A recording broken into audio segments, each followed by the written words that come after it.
Hello મિત્રો, કેમ છો? આજે આપણે અંગ્રેજીમાં રિલેશન્સ એટલે કે સંબંધ દર્શાવતા વોકેબ્યુલરીનો અભ્યાસ કરીશું. અંગ્રેજી માટે વોકેબ્યુલરી એ ખૂબ જ મહત્વનો ભાગ છે. તમારું જેટલું વોકેબ્યુલરી પાકું એટલું તમે સરળ રીતે અંગ્રેજી બોલી શકશો, લખી શકશો અને વાંચી પણ શકશો. તો તમે બધા તૈયાર છો ને? ચાલો આપણે સ્ટાર્ટ કરીશું રિલેશન્સ ના વર્ડ્સ. પિતા, ફાધર, FATHER, ફાધર એટલે પિતા. મમ્મી, માતા, તો એને અંગ્રેજીમાં કહેવાય મધર, MOTHER, મધર એટલે મમ્મી, માતા. કાકા, અંકલ, UNCLE, અંકલ એટલે કાકા. કાકી, આંટી, AUNTY, આંટી એટલે કાકી. પુત્ર, સન, SON, સન એટલે પુત્ર. યાદ રાખજો, અહીંયા SUN સન ના લખતા. SUN સન એટલે તો સૂર્ય થઈ જાય, બરાબર ને? તો શું યાદ રાખવાનું છે? SON, સન એટલે પુત્ર. પુત્રી, ડોટર, DAUGHTER, ડોટર એટલે પુત્રી. બહેન, બહેન અંગ્રેજીમાં સિસ્ટર કહેવાય, SISTER, સિસ્ટર એટલે બહેન. ભાઈ, ભાઈને અંગ્રેજીમાં બ્રધર કહેવાય, BROTHER, બ્રધર એટલે ભાઈ.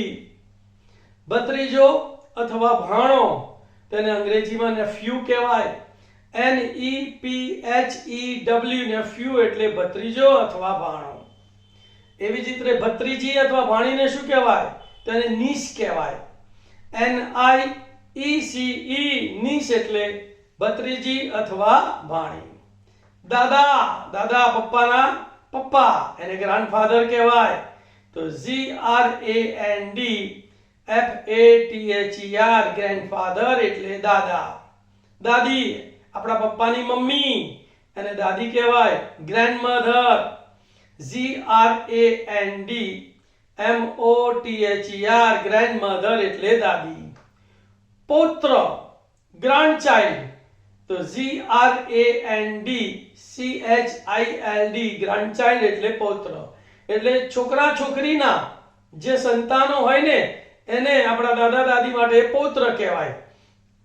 તો પૌત્રમાં છોકરો હોય તો એને ગ્રાન્ડસન કહેવાય, GRANDSON, ગ્રાન્ડસન એટલે પૌત્ર. અને દીકરી હોય તો પૌત્રી કહેવાય, એને ગ્રાન્ડડોટર કહેવાય, GRANDDAUGHTER, ગ્રાન્ડડોટર એટલે પૌત્રી. સાસુ, mother in law, MOTHERINLAW, mother in law એટલે સાસુ. સસરા, father in law, FATHERINLAW, father in law એટલે સસરા. પછી નણંદ, ભાભી, સાળી, જેઠાણી, દેરાણી, આ બધા માટે એક જ શબ્દ છે, sister in law, SISTERINLAW, sister in law એટલે નણંદ, ભાભી, સાળી, જેઠાણી, દેરાણી. એવી રીતે નણદોય હોય, સાળો હોય, જેઠ હોય, દિયર હોય, એના માટે પણ એક જ શબ્દ છે, બ્રધર ઇન લો, તો BROTHERINLAW,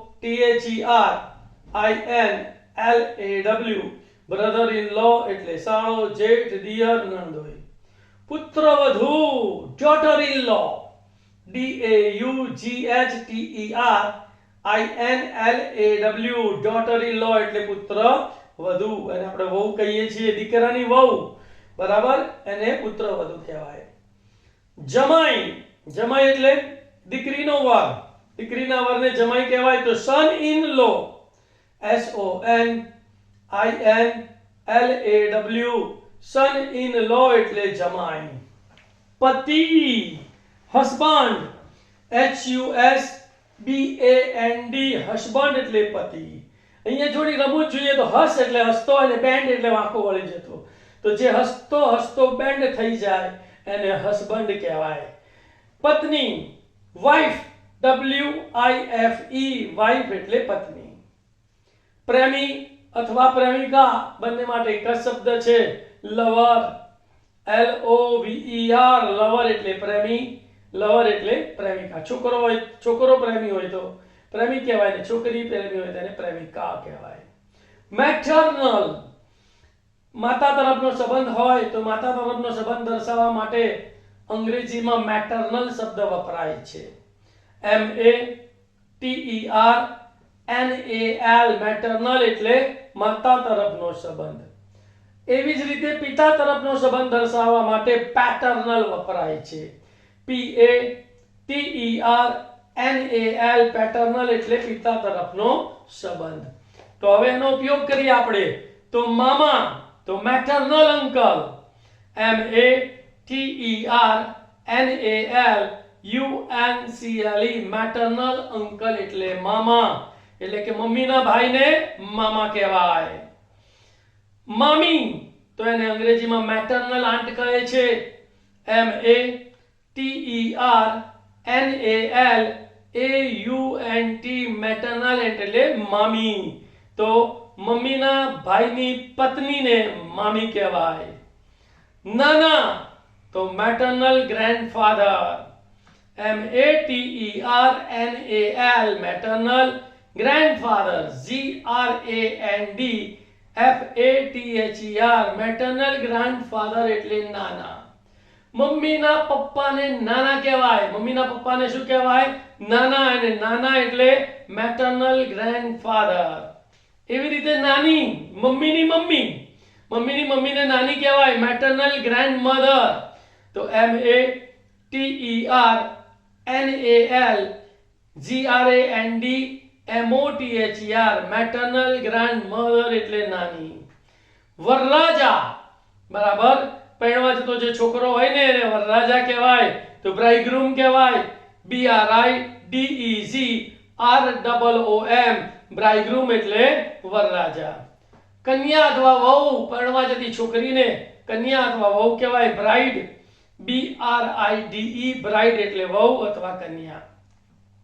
ફુવા, હવે પેટર્નલ શબ્દનો ઉપયોગ કરીએ તો ફુવા કોને કહેવાય? તો પેટર્નલ અંકલ, PATERNAL, પેટર્નલ અંકલ એટલે ફુવા. તો પપ્પાની બેનનો જે પતિ હોય એને શું કહેવાય? ફુવા કહેવાય. ફઈ, તો પપ્પાની બેનને ફઈ કહેવાય, ખબર છે ને બધાને? પપ્પાની બેનને ફોઈ કહેવાય. તો પેટર્નલ આંટ, PATERNAL, પેટર્નલ આંટ એટલે ફોઈ. હવે સાવકા પિતા, સ્ટેપફાધર, STEPFATHER, સ્ટેપફાધર એટલે સાવકા પિતા. એટલે કે જે છોકરીની મમ્મી બીજા લગ્ન કર્યા હોય અને એ જે પિતા બન્યા હોય એને શું કહેવાય? સાવકા પિતા, સ્ટેપફાધર. સાવકી માં, સ્ટેપમધર, STEPMOTHER, સ્ટેપમધર એટલે સાવકી માં. જો છોકરાના પપ્પાએ બીજા લગ્ન કર્યા હોય તો જે સ્ત્રી પરણીને આવે એને સાવકી માં કહેવાય, સ્ટેપમધર. સાવકો પુત્ર, સ્ટેપસન, STEPSON, સ્ટેપસન એટલે સાવકો પુત્ર. જે સ્ત્રી કે પુરુષ બીજા લગ્ન કરે ત્યારે સામેવાળી વ્યક્તિ દીકરાને લઈને આવે તો એને સ્ટેપસન કહેવાય. સાવકો ભાઈ, step brother, STEPBROTHER, step brother એટલે સાવકો ભાઈ. જે સ્ત્રી કે પુરુષ બીજા લગ્ન કર્યા હોય એનો દીકરો હોય તો આ બાજુવાળાની છોકરીનો એ કેવો ભાઈ કહેવાય? સ્ટેપ બ્રધર કહેવાય. એવી જ રીતે સાવકી બહેન, step sister, STEPSISTER, step sister એટલે સાવકી બહેન. એટલે કે જે સ્ત્રી કે પુરુષ બીજા લગ્ન કર્યા હોય અને તેની દીકરી હોય તો આ બાજુવાળાના દીકરાની એ સાવકી બહેન કહેવાય, તો એને સ્ટેપ સિસ્ટર કહેવાય. સાવકો પુત્ર, સાવકો સાવકી પુત્રી તો step daughter, STEPDAUGHTER, step daughter એટલે સાવકી પુત્રી, એટલે કે બીજા લગ્ન કરનાર સ્ત્રી કે પુરુષની દીકરીને સાવકી પુત્રી કહે છે. દત્તક પુત્ર, એડોપ્ટેડ સન, ADOPTED એડોપ્ટેડ સન એટલે દત્તક પુત્ર, એટલે કે જેમને સંતાન ન થતા હોય તે લોકો પોતાના સંબંધીના દીકરાને કાયદેસર વિધિ દ્વારા પોતાનો પુત્ર બનાવે એને દત્તક પુત્ર કહેવાય, એડોપ્ટેડ સન. એવી જ રીતે દત્તક પુત્રી તો adopted daughter, ADOPTEDDAUGHTER, adopted daughter એટલે દત્તક પુત્રી, એટલે કે જેમને સંતાન ન હોય અને તે પોતાના સંબંધીની છોકરીને પોતાની કાયદેસરની દીકરી બનાવે તો એ દીકરીને એડોપ્ટેડ ડોટર કહે છે. મહેમાન, અતિથિ, ગેસ્ટ, GUEST, ગેસ્ટ એટલે મહેમાન, અતિથિ. કાઠિયાવાડીઓ માટે તો મહેમાન એ ભગવાન સમાન હોય છે, બરાબર ને, ગમે ત્યારે આવે, બરાબર, એ મહેમાન કહેવાય. યજમાન, હોસ્ટ, HOST, હોસ્ટ એટલે યજમાન. જેમના ઘરે પ્રસંગ હોય ને એ વ્યક્તિને યજમાન કહેવાય, તો યજમાન એટલે હોસ્ટ. અશીલ તો ક્લાયન્ટ, CLIENT, ક્લાયન્ટ એટલે અશીલ. વકીલના જે ગ્રાહકો હોય ને એને અશીલ કહેવાય, તો અશીલ એટલે ક્લાયન્ટ. ગ્રાહક, કસ્ટમર, CUSTOMER, કસ્ટમર એટલે ગ્રાહક. અહીંયા પણ જુઓ, કષ્ટ એટલે દુઃખ અને મર એટલે મરવું, તો જે વ્યક્તિ દુઃખ લેતો લેતો મરી જાય, કષ્ટ લેતો લેતો મરે ને એને કસ્ટમર કહેવાય, તો કસ્ટમર એટલે ગ્રાહક. જમીનદાર, લેન્ડલોર્ડ, LANDLOARD, લેન્ડલોર્ડ એટલે જમીનદાર. ભાડુઆત, ઘર ભાડે આપ્યું હોય જે વ્યક્તિને એ મકાન માલિકનો ભાડુઆત કહેવાય, તો એને ટેનન્ટ કહેવાય, TENANT, ટેનન્ટ એટલે ભાડુઆત. ગુરુ, જે જ્ઞાન આપે, બરાબર, તો એને પ્રિસેપ્ટર કહેવાય, તો PRECEPTOR, પ્રિસેપ્ટર એટલે ગુરુ. ગુરુ જેમને જ્ઞાન આપે છે એમનો શિષ્ય અથવા તો ભક્ત કહેવાય, તો એને ડિસાઇપલ કહેવાય, DISCIPLE, ડિસાઇપલ એટલે શિષ્ય, ભક્ત. વિદ્યાર્થી, શાળામાં ભણતો વ્યક્તિ, બાળક, એને વિદ્યાર્થી કહેવાય, તો પ્યુપિલ, PUPIL, પ્યુપિલ એટલે વિદ્યાર્થી, અથવા સ્ટુડન્ટ, STUDENT, સ્ટુડન્ટ એટલે વિદ્યાર્થી. એ સ્ટુડન્ટને જે શિક્ષા આપે છે, જે શિક્ષણ આપે છે એને શિક્ષક કહેવાય, તો ટીચર, TEACHER, ટીચર એટલે શિક્ષક, અથવા જો પુરુષ શિક્ષક હોય તો એને સર કહે છે, SIR, સર એટલે પણ શિક્ષક. મિત્ર, દોસ્ત, ફ્રેન્ડ, FRIEND, ફ્રેન્ડ એટલે મિત્ર, દોસ્ત.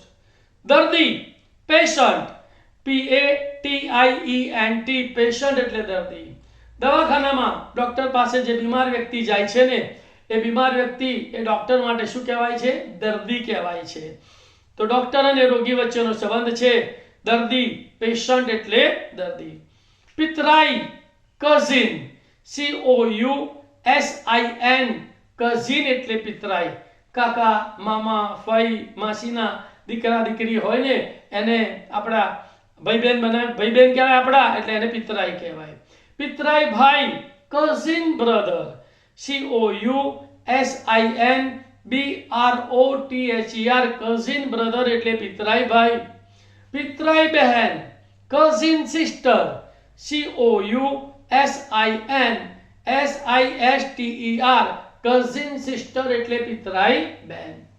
હવે પરણેલો, હું પરણેલો છું, તો પરણેલાને અંગ્રેજીમાં મેરીડ કહેવાય, MARRIED, મેરીડ એટલે પરણેલો. અને આજના આધુનિક યુગમાં પરણેલો વ્યક્તિ હવે મેરીડ શબ્દ નથી બોલતો, એમ કહે છે આઈ એમ ડબલ, તો ડબલ એટલે પણ પરણેલો, DOUBLE, ડબલ એટલે પરણેલો. કુંવારો, તો કુંવારાને અંગ્રેજીમાં અનમેરિડ કહેવાય. UNMARRIED અનમેરિડ એટલે કુંવારો. આજની ભાષામાં એ લોકો હવે પોતાની જાતને કુંવારો શબ્દ નથી કહેતા. શું કહે છે? આઈ એમ સિંગલ. હું સિંગલ છું, એકલો છું. બરાબર. તો SINGLE સિંગલ એટલે પણ કુંવારો. વિધવા, વિડો, WIDOW વિડો એટલે વિધવા. જે સ્ત્રીનો પતિ મરી ગયો છે તે સ્ત્રીને વિધવા કહે છે. તો WIDOW વિડો એટલે વિધવા. વિધુર, વિડોવર, WIDOWER વિડોવર એટલે વિધુર. જે વ્યક્તિની, જે પુરુષની પત્ની મરી ગઈ છે તે પુરુષને વિધુર કહે છે. તો વિડોવર એટલે વિધુર. મંગેતર, નહીં કહેતા ફિયાન્સી. બરાબર. છોકરાની સગાઈ થઈ હોય તો છોકરો જે છોકરી સાથે સગાઈ થઈ હોય એને શું કહે છે કે આ મારી ફિયાન્સી છે. તો FIANCEE ફિયાન્સી એટલે મંગેતર. એવી જ રીતે છોકરી એના જે છોકરા સાથે સગાઈ થઈ હોય તો એને પણ ફિયાન્સ કહે છે, મંગેતર. તો FIANCE ફિયાન્સ એટલે મંગેતર. એટલે છોકરીની જે છોકરા સાથે લગ્ન થવાના હોય તો છોકરી તે છોકરાને ફિયાન્સ કહે છે. છૂટાછેડા અપાયા હોય તેવી વ્યક્તિ એને ડિવોર્સી કહેવાય. DIVORCEE ડિવોર્સી એટલે છૂટાછેડા અપાયા હોય તેવી વ્યક્તિ.